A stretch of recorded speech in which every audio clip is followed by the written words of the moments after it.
there is so much injustice in the world.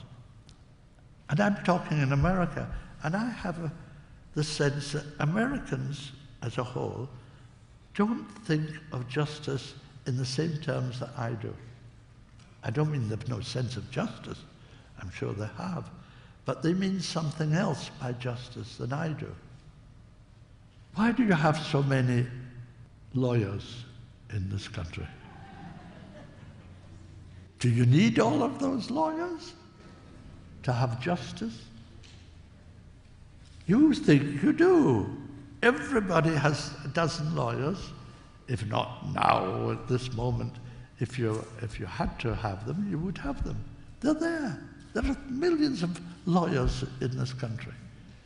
It's very rich pickings, so that's one of the main reasons, because men can do other things.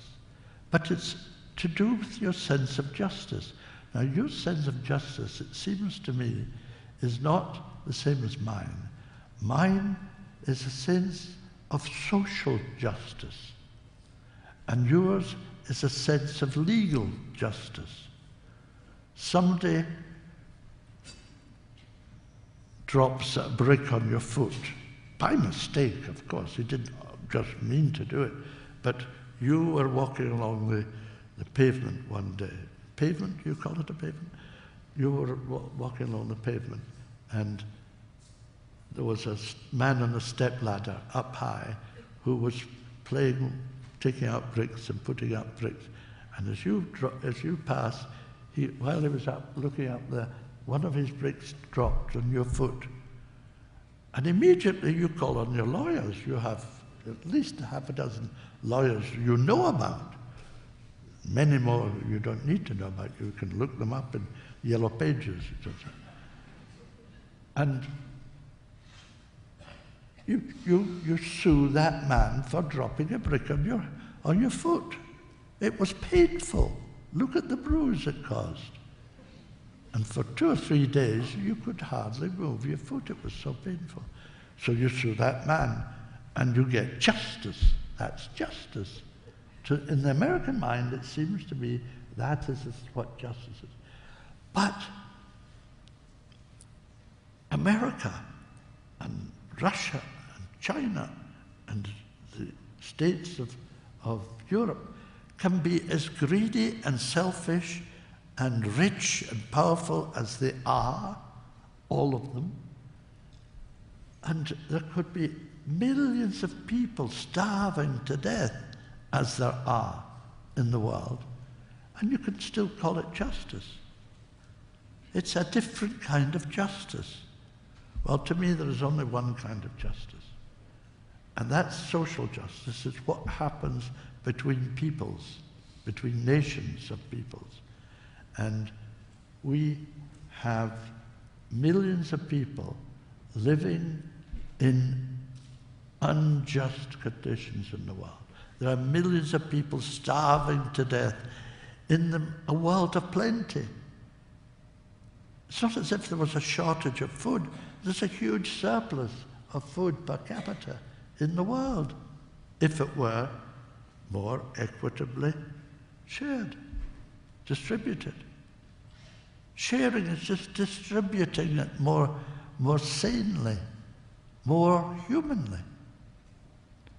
But nations like your own, like China, and Russia, and Europe,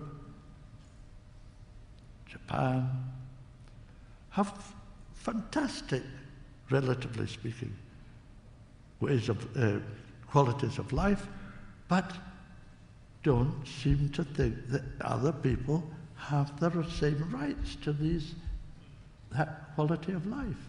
Why not? Because they are members of small countries who are not rich. But the world is rich. There is a huge quality of abundance in the world. Tremendous quality if the food were distributed.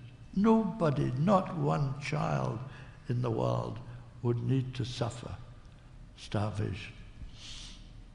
Not one.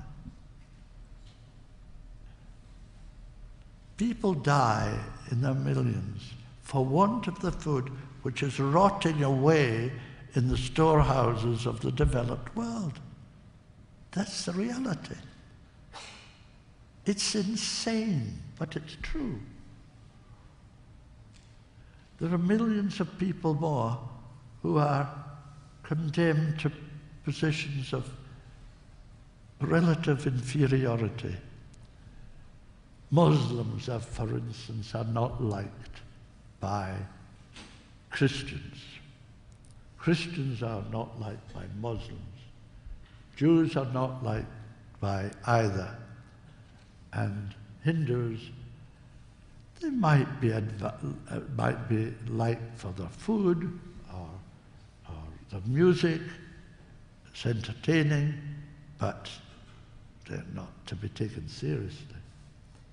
And likewise, the world is divided up by those who think they have a right to everything and those who have no rights to anything.